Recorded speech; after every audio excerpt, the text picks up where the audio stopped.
Good evening. চাঁদ দেখতে পাচ্ছেন?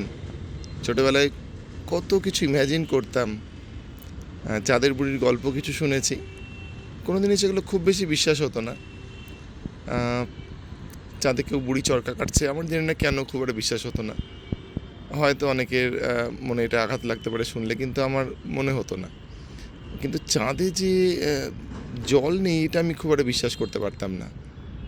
তারপর যখন পড়লাম, আর বিশেষ করে যখন জিওগ্রাফি বইতে পড়তাম না, যে মাইকেল কলিন্স ছাড়া এডুইন অলড্রিন আর নীল আর্মস্ট্রং চাঁদে নেমেছেন, তাদের ফুটপ্রিন্টস রয়েছে, ফুটপ্রিন্টসটা রয়ে গেছে কারণ চাঁদে কোনো এয়ার নেই, তাদের পাশাপাশি কথা বললে শোনা যাবে না কোনো ইনস্ট্রুমেন্ট ছাড়া।